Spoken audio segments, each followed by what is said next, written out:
Crypto Gaming Institute podcast. My name is Ben, your host, and today we have a dear friend of mine, Mr. Warren, aka Bleed Kale. What's going on, my dude? What's up, Ben? So good to be here. Like I was just telling Ben, when I found out about this podcast, I had serious FOMO. I was like, why am I not on this yet? And I absolutely demanded to get on ASAP. And I happily accepted because you're the absolute man. Your knowledge of marketing and Web3 and specifically in the crypto gaming space is probably unparalleled. So this is going to be exciting. But before we dive into that, it's time to level up.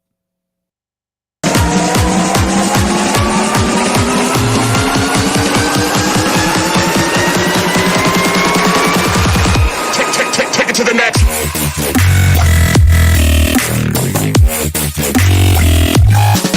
Level.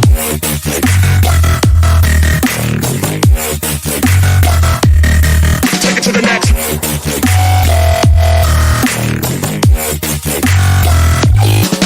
Level.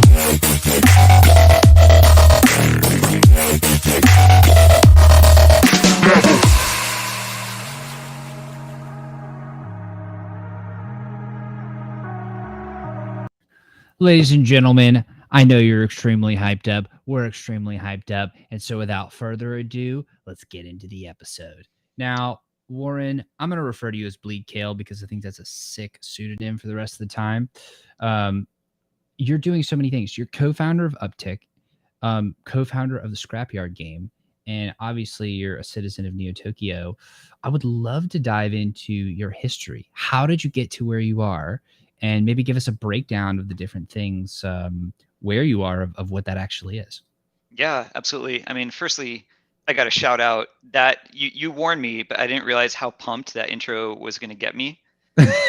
And like I do a podcast too at Upptic with my friend Xander called App Talk with Upptic, and I like to listen back to like see how we can improve. And this week I was just walking around. I was like, man, we need a better theme song, I think. And then I listened to your song and I was like, holy crap, yeah, we got to get a better theme song. This doesn't compare. So props to that. But yeah, to your question, I guess I've always been a little bit of hustle spirit, mainly from just being broke a good chunk of my life, to be candid, which kind of puts that energy in you. Like I come from a super like blue collar family, and I was the first man in my family to go to college, and I studied film. And I was, if you can't tell, like by the gear behind me, I'm a musician as well. And so I come out of college with my film degree, doing like music videos and indie documentaries and stuff that's like super cool, but it doesn't really pay anything. And then touring in a band that was also super fun, but everything was ROI negative. Like you go on tour and the goal is just to not lose too much money, along the way. So, I've always been doing a lot of things concurrently, initially to just kind of like pull my life together.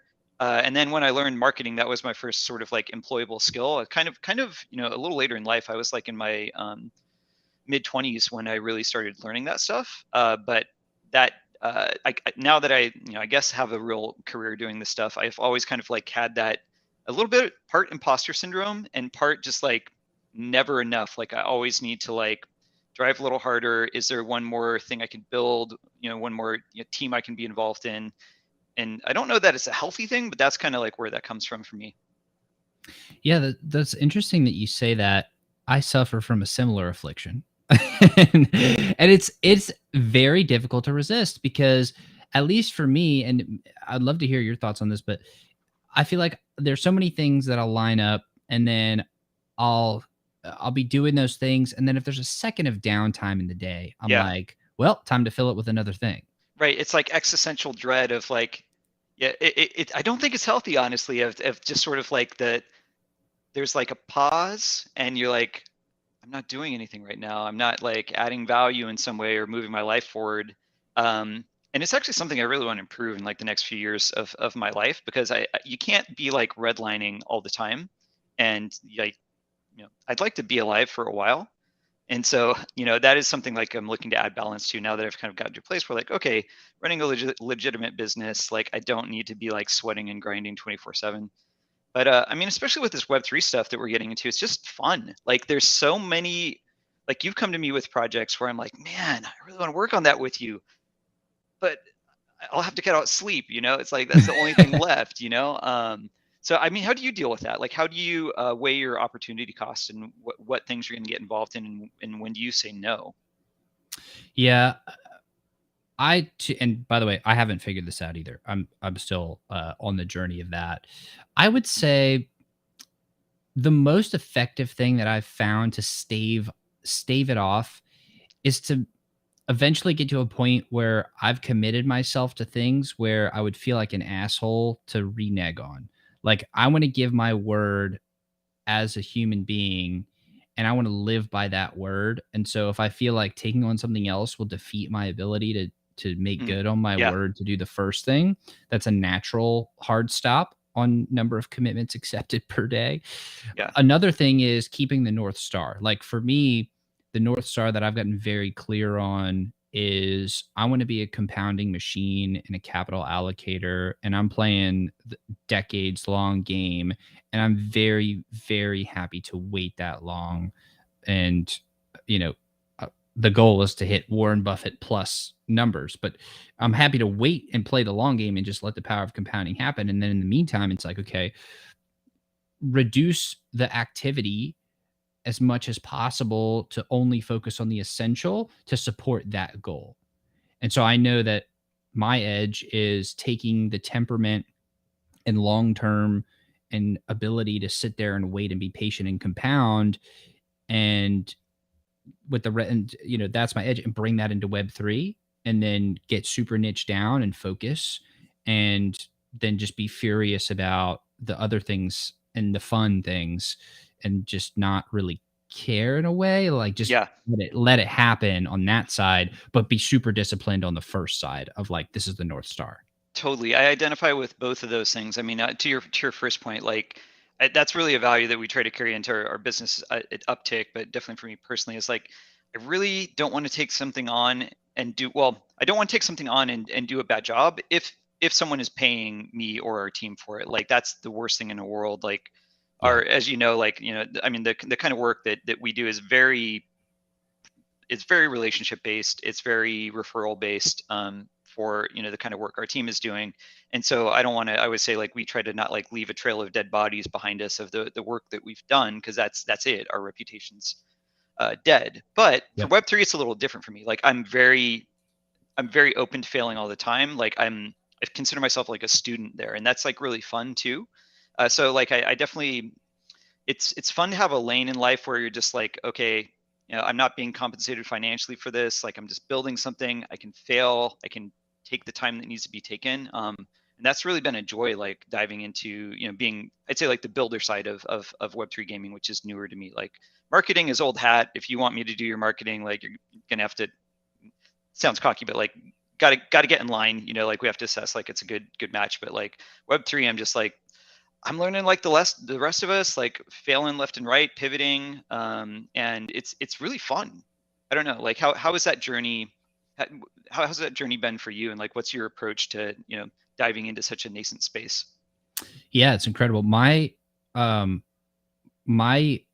organic thought is to learn from people who are smarter than myself, hence Crypto Gaming Institute. When it really clicked for me, like the metaverse, and this is something that I wanted to devote myself to. When I got it, and it's a long-winded story that I'm not going to go into right now. And you and I've talked about this off air a bit, but when I realized the true opportunity of the intersection of crypto and gaming, blockchain and NFTs and the metaverse and this idea of virtual worlds, Ready Player One, when that clicked for me, without a second's thought otherwise, I started the Crypto Gaming Institute. My entire goal was to grow the metaverse. I didn't know anything. I mean, I've been a gamer since I was 6, so I inherently knew some things, but I didn't know anything. And I was like, I don't know what I'm doing. I know how to make a podcast. Let's podcast. And so this is the experiment for me. Like, this is the fun thing. We didn't script this. We're just two buddies that happen to, want to get together and chat on a, whatever today is, on a Thursday afternoon. So This is the experiment. And for me, it's just like, well, have fun with it. Go for, I always think in terms of like returns, of like risk adjusted returns, but also sleep adjusted returns. Mm, So but the returns for this is fun. So it's like right. sleep adjusted fun. Whatever's going to Right. however I'm going to sleep the best and have the most fun with the Crypto Gaming Institute, that's how it's going to be. That's what's Right. going to happen. Completely identify that. Yeah, and it's so like I've been working in gaming now for a bit over a decade. And my roots are in mobile free to play. Like when that was kind of how I first really built any kind of reputation for myself, was like early days of the App Store and being like, oh, this is a new opportunity. I'm new to marketing. This thing's new. Maybe I can just like double down in this new sector and get some edge here. And it was really fun. And I still love mobile. And I think there's a lot that Web3 gaming can learn from free to play in particular. But it's now such a mature space that we see the innovation and the heart has really kind of, at least now, like we're in a trough. Like this is mobile's first down year, like basically in its history for mobile gaming. And um, contrary, like Web3 is emerging. We see, something that I talk about a lot is like if anyone doubts that like great games are going to come from this space, just zoom out. And even if you hate every aspect of Web3, look at two things. Look at where are the most talented people in the sector going, and where is the funding going? And it's so clear that that's going to Web3 gaming, in the gaming sector, irregardless of anything else. Like it's only a matter of time. Like, will this be the dominant trend forever? No idea. But like, is it going to have a big moment, a big multi-year moment? Like for me, it's undoubtable. Like I don't know how, I don't know who the mix of top dogs are going to be, but to me, it's completely inevitable, and it's extremely exciting and motivating to have. You mentioned a North Star, like to have that as a North Star for the Yeah. last year or so of my life, and just be like, this is going to happen. I'm super confident in it, and I wake up every day excited to to carve my lane in that, and to just like be part of this formative group of us scallywags that are all kind of grinding away and trying to figure this thing out and failing together. It's just like it's super fun. Yeah. And I think what's interesting too is I feel like a huge moment in a lot of people's lives is when they realize that nobody knows what they're doing. Yes. Nobody actually knows. We're all just trying to figure it out and experiment. It becomes even more apparent in a space like this. Yeah. Nobody knows what they're doing. Everybody's trying their best. Well, some people are trying their best. Other people are just copying other people that they think know what they're doing. Yes. And other people are like, I don't know anything. I'm not even going to try. Like it's so random. Yeah. To me, I would rather see somebody go out and try something completely ridiculous and just fall on their face and fail, but try something new and exciting and not just try to like, I mean, we're so early. The thought of trying to remix what other people are doing so hard already, I mean, I don't see how you could really be successful there unless you're like synthesizing from the best parts and optimizing everything, and then maybe, but I don't know. What are your thoughts on that? Yeah, man, we could have a whole podcast on just this topic. So, I mean, yeah, the gaming industry is I mean, most industries are prone to copying success. We haven't had sustainable success yet in the Web3 gaming space. I mean, the closest we've had, and I'd love this team where they're one of our clients is Axie. Axie had an amazing boom period and financially successful, yes, but from long-term sustainability, they really quickly realized like, oh, it's not going to work like with this kind of growth trajectory and this kind of player behavior. And they about a year ago started building the new version of Axie Origins, which we've been in the process of getting ready to launch with them. I want to come back to that in a second. But meanwhile, all the fast followers are like, oh, look, Axie made a bunch of money. Let's copy their economy. Let's copy like, their core aspects of their gameplay loops. And in the same way that, Axie, is now months past that boom period flattening back down, everybody else is like, oh crap, the same thing's happening to us. So I think I have so much more respect when I talk to someone in Web3 and they say some version of what you just said of like, yeah, we don't know what we're doing. Like you can have a vision, you can have a North Star, but you have to acknowledge you don't know what you're doing. And another anecdote I want to share is one of our upcoming partners. I can't announce quite yet. We're in legal phase with them, but it's a bigger brand moving into the Web3 space. And as bigger brands often do, they wanted a case study, you know, pretty one-to-one. So they're like, you know, the goal is to make a mass market Web3, you know, scale to mass market gamers. They're like, you know, can you guys give us a case study of when you've done this before? And I'm like, no, because literally no one has ever done it. Ask me again in 3 months, because we're about to do this rollout for Axie, and then we'll either succeed or fail. But like, that's going to be the case study. Like there has never been a successful mass market rollout of a Web3 game. So it's just a very interesting time. You can't do a case study on something that's never happened before.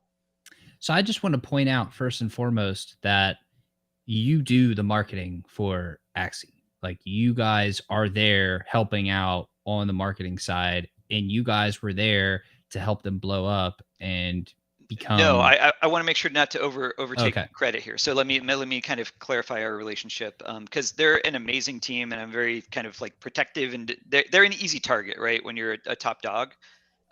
So what's so amazing about Axie's growth is there was no paid marketing involved with it, no professional marketing team. It was completely organic, and that's Oh, like, to wow. me, quite magical. So they actually reached out to our team late last year when they were early in building Origins, and you know, the conversation was basically like, hey, we are trying to evolve and reimagine our game as a mass market game, and we're building this new version, Axie Infinity Origins, rebuilding gameplay from the ground up, free to play on ramp. You don't need to know any NFTs to start, but we need a partner to figure out the strategy of how to transition Axie to a mainstream product. So most of our work to date has been completely invisible. We get no credit for Axie's growth to date. I want to make that super clear. Okay. So for better or for worse, like, our kind of baton handoff is just about to happen. There's going to be some large announcements in the next couple of months. I can't be too specific. There'll be clear signals of like, oh, this is when the next era is starting. And basically for the last 9 months, it's all been prep work for what we're going to be rolling out over, I'd say, just call like the next 6 months is like the kind of the first big volley of that. So it'll be really So exciting. interesting. Well, we should do a early postmortem 6 months from now. Just book it Yes. after this, and it's either going to be like me, like head in hand of like, oh my god, how did we not see this? Like, we failed miserably, or just like fist pumping like we did something that's never been done before. And I don't know right now. You know, it's like you make a plan. And we just had a similar kind of engagement for another one of our earlier stage Web3 games, where we tried to execute like a all organic partnership style marketing plan, no paid marketing at all. And early on, like, we realized a lot of our assumptions were wrong. The biggest one being, oh, we just lost 95% of the market to the bear. So much of the math in our strategy completely had to be thrown out the door. And so we basically turned into this crazy scramble. We had to throw out a lot of our early plans. We still had very clear success in the end, but it's like the classic I think it's Mike Tyson quote, like, everyone's got a plan until they get punched in the face. It was exactly that. Mhm. So I imagine there's going to be some version of that we see as we try to take the first, you know, really. And when I say like large scale, just for reference, this is not like hyping us up, but like the largest games that Upptic works on, it's about 50 million players a year that we're bringing into our larger games. So when you compare that to the DAU of even the biggest Web3 games, it's in the like low tens of thousands max, like being generous. So that's also what's so exciting is we haven't even, like, it's not even the tip of the iceberg as far as exposure. So I'm glad you clarified on that. The point I was really trying to make, or the information I was trying to extract, was that y'all are the leaders when it comes to marketing in this space. As far as, there are very few people who have the experience that you guys have, and that are working with the level of clientele that y'all are. So I just want people to really make sure that they're paying attention to every single word that you say. It's like, you know, nectar of the marketing gods here, and it's very rare that people get to really hear from somebody of your caliber. That's really what I was. Well, thank you for saying that, Ben. I also, you know, kind of interesting thing is, like, there's not very many of us, so like, we're still an infant in the we're an infant, but we have sort of the most reps of that you can have in a nascent space. Like, we just discovered, it was like a month ago, where like, hey, we rank like number 1 or number 2 for every term related to like Web3 gaming. And we're like, how did this happen? And we just realized, like, we've just been putting out a ton of, because for our company, we don't do any like advertising. We just do a bunch of content.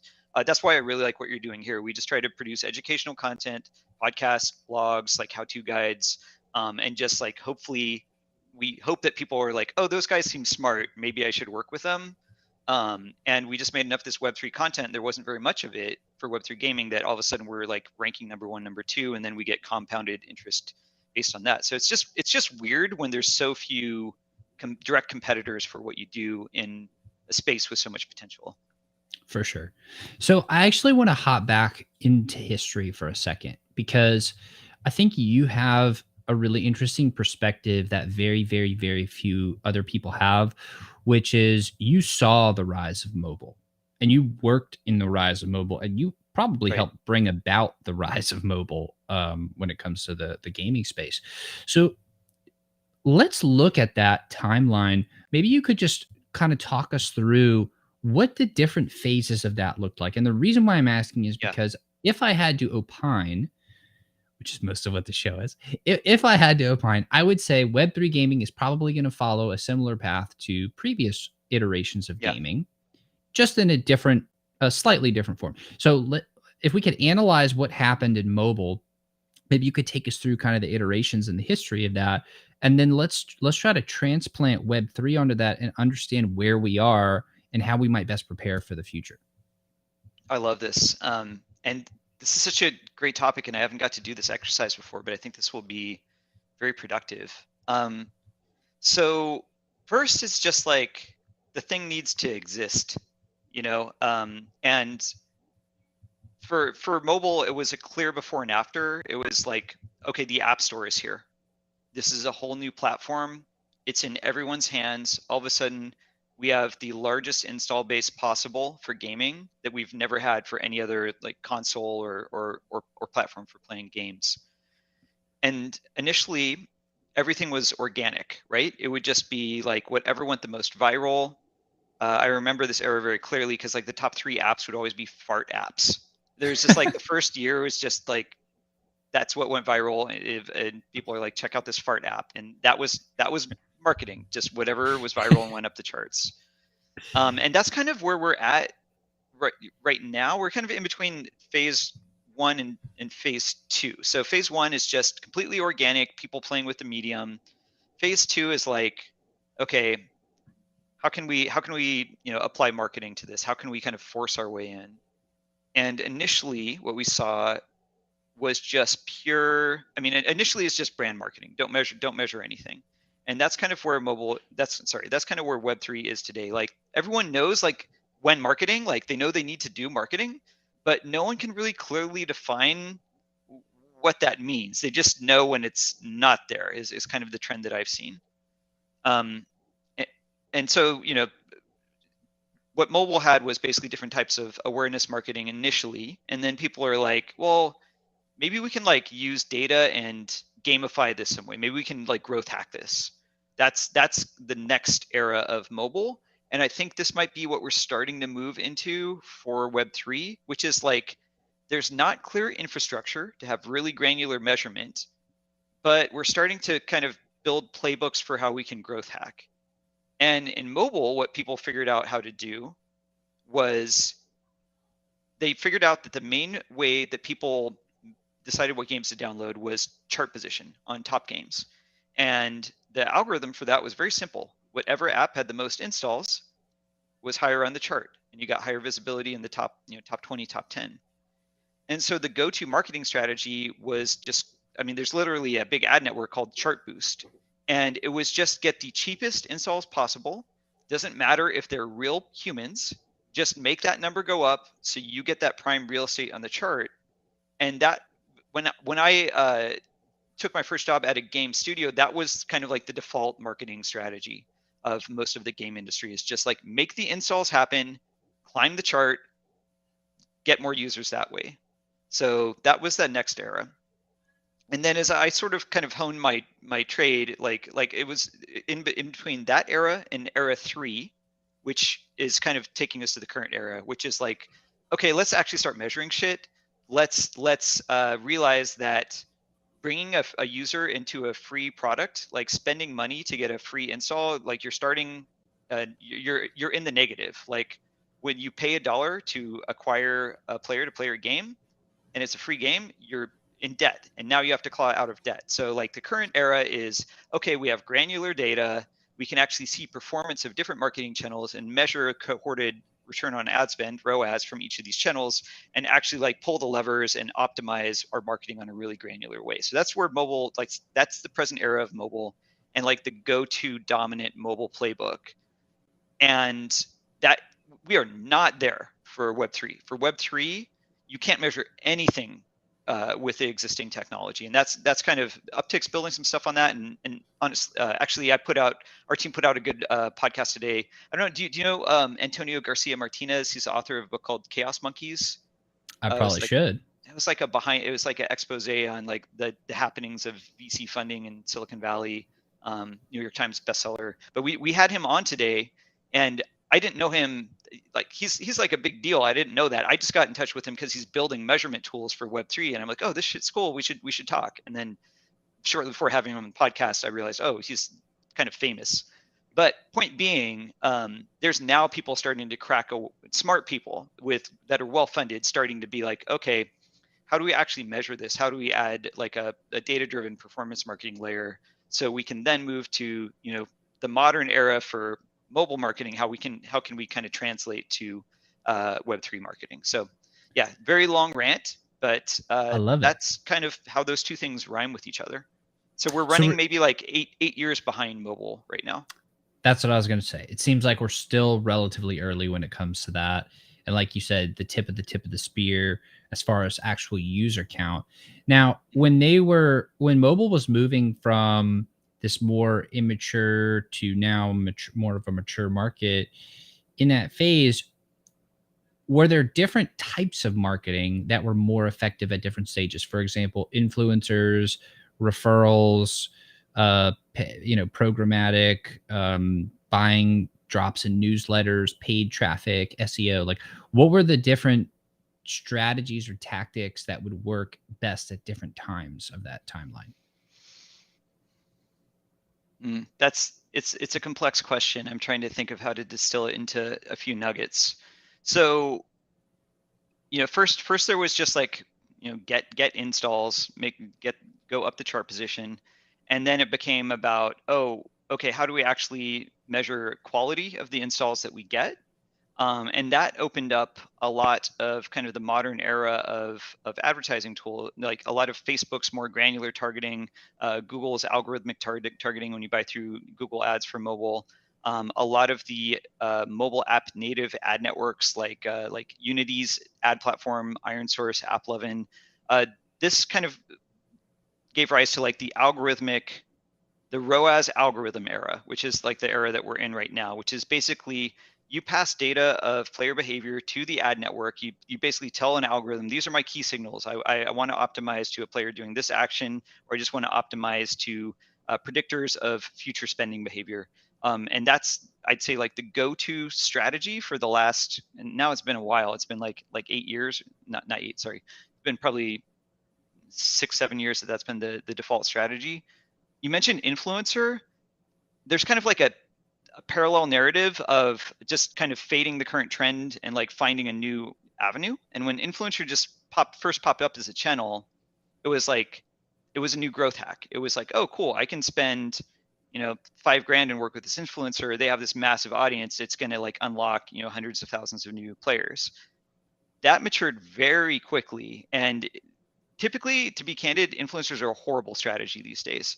I mean, more power to them. Like it's a great gig, but they recognize their market value and that they can actually charge more than the value given, because it's not measured very granularly.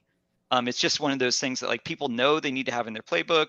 Influencers typically are going to the highest bidder in one way or another. So it had this moment where it was basically undercosted for the effect that you got from influencers. That moment is long past. And the probably the undercosted lane, and I guess this is a good like nugget to take away from this, because I think it's very temporary. The undercosted lane in Web3 marketing right now is partnerships marketing. And here's why I think it's undercosted. for any community to, when a community is doing like an allow list giveaway or something like that, it's not just like a pure gain for that. They're basically opening their door and giving their audience exposure to, in many ways, a competing product. Any other kind of system like this, that party would be charging the first party for the opportunity to tap and share their audience. We have a different culture in Web3 right now where it's like it's seen as a net benefit to both communities. And perhaps it is. My take here might be wrong, but I think it's maybe undercosted the value gained from partnership style marketing right now, if done well, versus the overhead, which is relatively minimal. It takes a lot of work, but there's not like typically payouts happening. If they are, like, they're not in the teams that we work with. So yeah, I think we're having a moment in time where that partnerships marketing might be our phase of like early influencer marketing that will become correctly valued, or infrastructure will evolve to correctly value it, potentially. Yeah, I definitely see what you're saying, because there are so many people who are so excited to work together and work with each other that it's like a mass partnership spree. I mean, some of the projects that I'm working on behind the scenes are in the scenes now, but I can't talk about too much of what's happening, but I can tell you that behind the scenes, so much of this whole world is partnership driven. It's absolutely about who you know, who you can get to answer your DMs, and what y'all can do together. Interestingly enough, a lot of it is based on friendships I've seen. Totally. Like, who do you enjoy hanging out with and working together? Who's on a similar vibe to you? And do you enjoy getting on a call with them, or doing Twitter spaces with them, or whatever else you do with them? Because that is what I'm seeing is driving so much of this. And it's really fascinating. Yeah, it's really cool. That's another super unique thing about this moment in time in this space. I hope it lasts. It feels like one of those nice things that will get ruined. But I mean, this is why I immediately kind of vibed with you and wanted to just like, cool, how can we do more stuff together? Is you're clearly, I mean, our first call, you were basically like, hey, how can I help you? How I can add value? I didn't have any sense that you were trying to get something from me. My first careers were like in Hollywood, in LA. Like, everything is transactional. Every conversation is, what can you do for me? And we're at this really cool moment in time where there's a subset of us, and I see this from you, I see this from our mutual friend, Dr. JPEG, where they are very proactive in, how can I lift others up around me? How can I lift up the space and the good people in the space? And it's just like the best feeling, and something that I have not seen paralleled in any other industry I've ever worked in. You know what's interesting about that is, and that's why I think we've hit it off and become really become friends, is I definitely feel the same way. I find myself gravitating towards those kinds of people naturally. It's just more fun. Yeah. I mean, it's more fun. I hate feeling like I'm getting sold something, or being pestered to be sold something or buy something constantly. Like, that's not fun. And to find somebody, the rare person who's like, hey, I'm thinking about how to provide value to you, that person's a gem. And you latch onto them and you hold on to them forever, because there aren't a tremendous number of people like that. But in our space right now, just like you're saying, there is a good subsection of folks like that. And that, to me, it's incredible. I love finding people like that. One more tidbit on that. At least the reason why that's important to me, one, I was heavily influenced by How to Win Friends and Influence People right here. And basically that book is like, be nice to people and good things will happen to you, sort of thing. But also, I think relationships compound over time, and it goes back to the North Star. It goes back to the North Star. I'm willing to wait 50 years, and I'm looking for very deep connections with really great people, and to compound those relationships over time, because that's where the real magic is. At the end of our lives, it's not going to matter how much money we have. I mean, to a basic extent, it will. Like, you don't want to be a homeless person on the side. Like, you want to have your nest egg. But at the end of the day, how many people are going to show up to your funeral? How many people are going to actually care if you die? That, to me, is the true wealth, along with a positive mental attitude and good health, the relationships. And everything else just to me kind of comes from those. And it's really interesting that that's happening right now in this way in Web3 right now. Yeah, for me, like it's what's always been a great North Star indicator that I'm on the right path with something is like my paycheck shows up. I'm using paycheck in like whatever context, like the money shows up from the thing that you're putting time in, and you're surprised. You forgot that it was supposed to show up because it's not the thing that's keeping you motivated. Like I've had jobs I hate, and you look at the clock and you're like, well, I'm getting paid X, put up with it, and this this phase of my life and the work I'm doing right now, I get that vibe, and like that's what's been happening, and I love it. Like I always forget that, like, oh, I'm actually making a living off of this work and these great people that I get to be in a space with, and it's just a joy. It really is. It really is. So what do you think is going to be, let's pretend that everybody in crypto has now heard this podcast and they've fully gone into partnership marketing and that has now matured. What do you do at that point? Like if it feels like all the marketing channels are tapped, everything's mature, everything's overpriced, how do you grow? How do you get users? Yeah, I'll give a little framework here that I talk about a lot with both the teams that that Upptic works with and just founder game teams that I talk to. For where we're at right now, if you're building a Web3 game, there's kind of three distinct phases.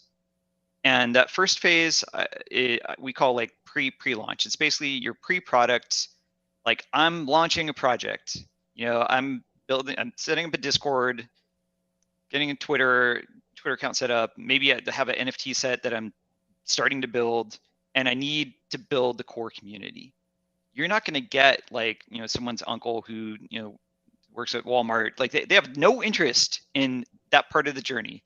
You need the Warrens and Bens that are like, oh, there's a new thing, like that we're deep down the rabbit hole and just like really curious, like who's doing things new and interesting. That is a short list. That is like maybe 60,000 people max is like the latest that I heard for sort of like unique active wallets that are like proxy for unique people The in the true space. degens of us. Yeah, that is such a small market, and so it becomes very very relationship based one way or another, as you said. So I mean, that's the first phase. You're basically a needle in a haystack. There's this very finite group of people. How can I reach to them? That's why these personal relationships and reputation matter so much. But that's not how you achieve scale. So achieve scale, you go to phase two, which is like, okay, we have a game, we're soft launching it. We need to like start understanding what is the mass market response to our product. You can call it a beta, call it a soft launch, but you're basically opening the door and you're saying like, hey, let's bring in some like regular players and see how they react. And that's what we've been doing with Axie. Like it's basically been in soft launch phase for Origins the last several months. Getting that data, seeing like how net new users respond to your product, learning from that, changing your gameplay, changing your onboarding, changing your marketing messaging. And then when you like get that really refined, that's when you step on the gas. That's when you do scaled growth. You feel comfortable investing a $5 million marketing budget because you've got the data to show you that if you spend $1 in marketing, you're generating more than $1 of economic activity, and what tactics do that. So different. Why did I walk through all that? So there's three phases. Phase two and phase three kind of just rhyme exactly with how you launch any other game. Same kind of tactics, same kind of data. The exact how you get that data is a little different, but I'll save that for a sequel. I think the thing that's going to be really volatile is how you reach us degens, like that group of 60,000. And I think that's really going to change, but I do think it's going to continue to be relationship and partnership based in one way. One new partner I can't announce, we just announced today, is Battlefly, the Arbitrum game, and they were a huge inspiration to me actually as a marketer. So it's an honor to get to work with them. But they did something so sick. They basically they hit about 100,000 people in their Discord and had an amazing launch. They became like #3 trending term on Twitter, and their whole strategy was very simple. They basically made a PSD file of the characters in their world, the Battleflies, and reached out. They hit up about 100 communities and said, hey, design your own Battlefly and we'll put it in the game. and they made something that was super simple and super scalable because they outsourced the actual production work. Like if you had to design 100 unique characters, that's a ton of work. But they made a simple template that could outsource to communities. The communities feel special. They put in the time to design it. They're now advocates. They're now in your game world. And it was an amazing growth hack that they spent zero paid marketing and they just blew up off of that. So that's another version of partnership marketing that's completely different from like, whitelist giveaway, tag for 3 friends, retweet. Like both of these things are versions of partnership, but you can see how one is like completely different from another. And what that means for the next project that blows up probably is something that neither of us have thought of yet. Yeah, and that's the exciting part. That's the incredibly exciting part to me is there's so many smart people out there. And yeah, we may only have 60,000 degens, but my God, are they smart? There's so many cool things coming up. I mean, I look at some of the stuff people come up with. I'm like, how the hell did you manage to come up with that? That's incredible. And by the way, I want to quickly give a shout out to Frank Fader and to Zed Not Dead. Zed comes to almost every episode. And oh yeah, Zed Not Dead. He's a homie. He's a legend in the Scrapyard in our game. He's been there for most of the playtest sessions. Well, So, absolute legend here on the show. Zed, I appreciate you as always. And Frank, welcome. Wanted to give you a shout out as well. Anyways, Frank, I'm sure you're super cool too. I just haven't seen you in the Scrapyard yet. But yeah, I think you were about to share something. No, I was just thinking, I know we only have a bit here. I just wanted to, we've been talking about people building cool stuff. On our podcast, App Talk, we always do like a app or game of the week at the end. I would just love to hear from you as someone who's deep in it, like what's a project or game, and I'll caveat this. It needs to be something that you do not have a stake in. That you're just really hyped about or you've been having fun playing. I'd love a recommendation from you. Yeah, that is a good. So it's okay. It's actually a bit of a throwback. I've been obsessed with Aave.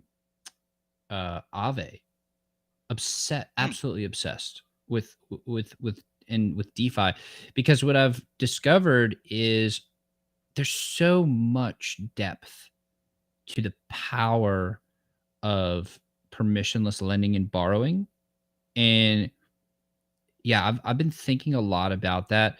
So I'm probably different from a lot of folks where like I'll sit with something for a while and I'll know about something for a while, but then I may not jump on it right away because I want to like think about it and let it just marinate. But then maybe a couple months later, something will pop and I'll be like, oh yeah, that's how it fits into the plan. So I've been thinking a lot about that. I'm super bullish on and I was actually chatting with them today for building a partnership with NFA, but I'm super bullish on Fractal. Unbelievably bullish on them. They're a great team. Having spent 35 minutes today chatting with them for NFA, they're so smart. They're so helpful. They're so open, and they know what needs to happen in order to get from A to Z. And they're like, well, we want to help you with that. So I can't speak highly enough about them. I think they're fantastic. Another up and coming one that I think definitely keep on your radar is Undead Blocks. Grant was on the show probably a couple weeks ago now. And we built a partnership between Undead Blocks and NFA. Where are they at in their journey? Do they have a playable product yet? Or yeah, so it's like alpha, between alpha beta, I would say. But they run these paid tournaments most weekends. Mm-hmm. And their approach to ruthlessly acquiring customers by showering them with gifts and money and using that to bring them into the game and then turning them into cult game members and fanatics of the project. I mean, I know that's an extreme word, but really it is crazy how engaged that community is. they look up to Grant like he's the emperor of all time. I mean, it is incredible. It's fascinating. It's And absolutely is that a fascinating. very targeted approach? Like, is it sort of like they know who they want in their community, and those are the people that they're showering, or is it just sort of like they give everyone interested a VIP treatment, or is it kind of neither? I don't know. In fact, I haven't quite figured out the magic, which is part of why it's so interesting. But they're great about doing partnerships. They work pretty fast. And Grant's very aggressive as far as making it happen. And just an absolute character. I mean, so super fun to chat with. But I guess to to pull a common thread there, both Fractal and Undead Blocks, just two of many. And there's so many I want to give shout outs to, but I'll refrain. They have very powerful personalities behind them in Justin Kahn and Grant. And that initial I guess it's different because one, like, Justin was more of using star power to bring credibility, and then the rest of the team were just fantastic. And Grant's just like a charging bull where he is the personality, and he's a lot of the brand right now, and he's infusing that. So they're two different projects, but very, very interesting. How about you? And I know we need to wrap up soon, but how about yourself? Yeah, no, I mean, thanks for that one. I mean, honestly, that's one, the Undead Blocks is one that I keep hearing from people I trust, but I haven't dug in yet. So I'm glad I asked you that question. I'll remedy that. So I'm going to keep shouting this one from the rooftops until the project gets what it deserves as far as like respect in the space. I think people think that this is like like I am an advisor or they're an Upptic client, but it's just like my favorite game these days, which is Ether Orcs. So Ether Orcs was like, to me, the OG on-chain RPG. There might be some people that argue about that, but to me, that's what they were. And initially, it was a simple like staking game. You basically stake your orc, and you can either level up or mine the token of the ecosystem. It kind of rhymed with a lot of other simple like early GameFi, but it had a little more depth to it. And it was a free mint. There was no creator fee. It's very punk rock in a way, and like that's probably part of why I identify it. Like that's my roots in the music scene, is like punk DIY culture. They're like, we're not going to make anything off of this, and we're going to build the first fully on-chain RPG. I mean, 6 months in, they basically are like, oh, I guess we need to make more than zero, and they had a community vote. The community voted to add a fee, but they have since then, just like every month, they're delivering some cool shit. And now they have like a fully playable, really fun pixel art dungeon crawler that I play almost every day. And I play it for fun, and like it's ownable assets, and it's got this complex economy and crafting and all the strategy to it. But it really jumped over that rail that Web3 needs to jump over, which is like, no, I'm playing this for fun. I'm not playing this to like, yield a token that I'm selling for $1. I'm keeping what I earn in the ecosystem because it's fun. And like, I'm going to have more fun if I go more in depth here, if I, get more bling that I can show off for how deep I am in this ecosystem. But they're very DIY, they don't have any funding. They don't have like influencers behind them or anything. So they really don't get their flowers. And so that's probably the game that I'm talking the most about right now that I don't work with in any formal way. I love it. Well, I know we are butting up close here to time. Yeah, I feel like man, we could flew chat by. for hours. Yeah, I totally agree. One last question. Let's scope out. Let's look at the grand timeline of things. I think we're still relatively early. I'd say I don't even know how to quantify it. That's my question. How do we quantify how early we are, and how early are we really? I feel like we're definitely not ultra early because the whole world knows the term metaverse. It may be a perverted definition of it, but they still have a definition. And there's hundreds of billions of dollars coming into the space. So it's, it is maturing, but it's not mature. How early are we really? So do you want a time or do you want a signal? I'll trust you to, whatever you think is the most value add. Yeah, I mean, I'll quickly touch on both. I think the timeline, all of the people I'd say the generation there's going to be early breakouts, right? Arguably some of those have already happened. But the first big wave of talent and funding coming into the space, the big think tank that's going to make the first era of truly, okay, now there's a bunch of really cool Web3 games. That's happening right now. And good games take a few years to build. Like, pro tip, anytime a project is like, hey, we're gonna have the mint and then we're gonna have our MMO delivered in 3 months, like run for the hills. Do not, just sell that immediately. They're not gonna do that. They've never shipped a game. So point being, we're probably about 4 years out, I think, from really high quality games shipping regularly. And there's stuff like, I'll just name other projects I'm not involved in, like Phantom Galaxies, big time, high quality games that like we're starting to get it, But when they start coming out regularly, I think we're about 4 years out. This class of 2001 has to like build and ship their products. As far as the signal, the main thing I look at is when we stop using all the nerdy, inside baseball jargon. Like we won't say NFTs. I don't know if we'll say Web3. I don't know that we'll even say metaverse. It's just sort of like, well, yeah, that's just what gaming is now, That's kind of like and we start to see things like this, like when Reddit launched their NFTs, they didn't use the word NFT anywhere. They kind of buried it. It's just like digital collectibles. Okay, that makes sense. Like I get that as a regular person. So when all the jargon is gone, that's when we'll have really arrived.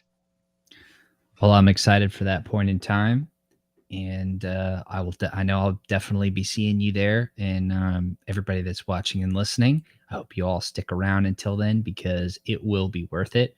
Just survive and thrive. Keep meeting people, keep networking, keep building, and we are definitely going to make it. Bleakale, I want to thank you so much for coming on the show today. You're a man of many talents, much wisdom, and little time. So I appreciate you sharing all of those with us today. Thank you.